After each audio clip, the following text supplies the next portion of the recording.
magluluto ako ng sinampalukang manok. Ayan, nagpainit ako ng mantika at naglagay na ako ng luya.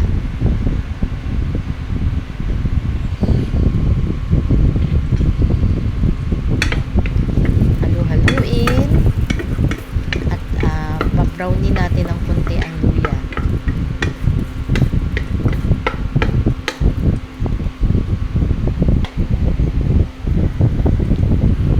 Ilagay ang sibuyas para mas lalong sumarap.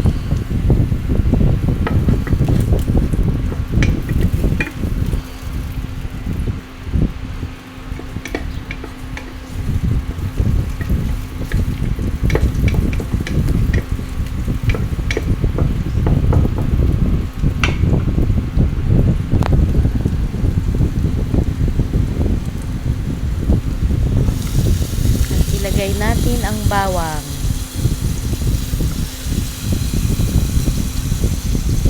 Halu-haluin natin yan. Hayaan nating mag-brown at nang kumapit ang aroma sa ating niluluto.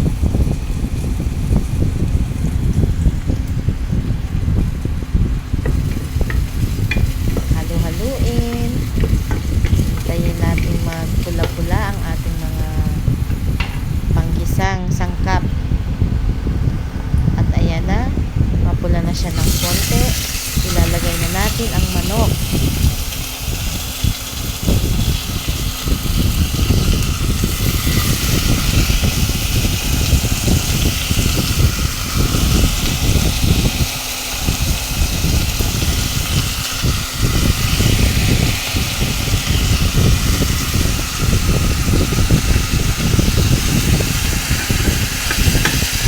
Haluin natin at papupulahin natin ng kunti rin ang manok.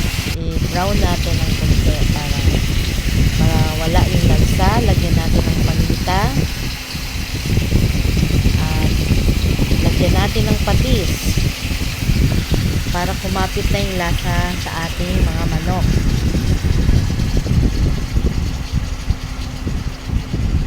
So hintayin natin na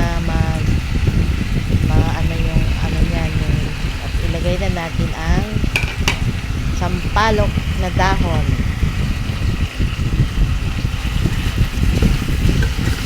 Halu-haluin natin.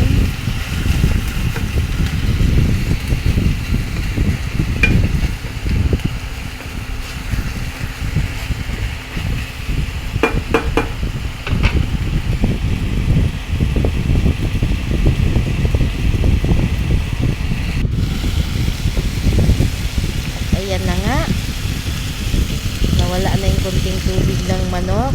Lagyan na natin ng tubig, ng sabaw.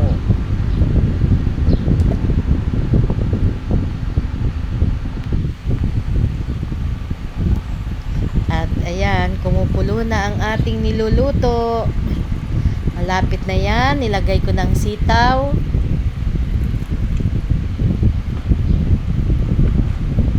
Sitaw lang kasi ang available na gulay dito sa aking ref, kaya yan ang ilagay lang natin. Pwede naman kahit anong gulay ang gusto nyong ilagay.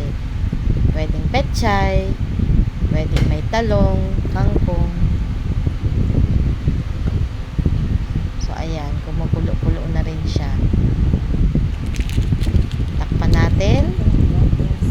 At yan na, naglagay ako ng kunting sampalok mix para may kunting asim ang ating niluluto.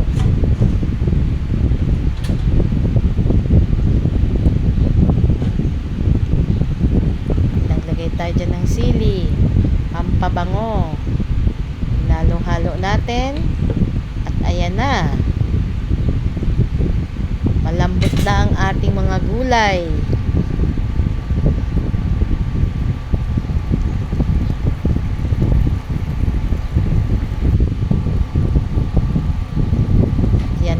Luto na ang ating sinampalukang manok.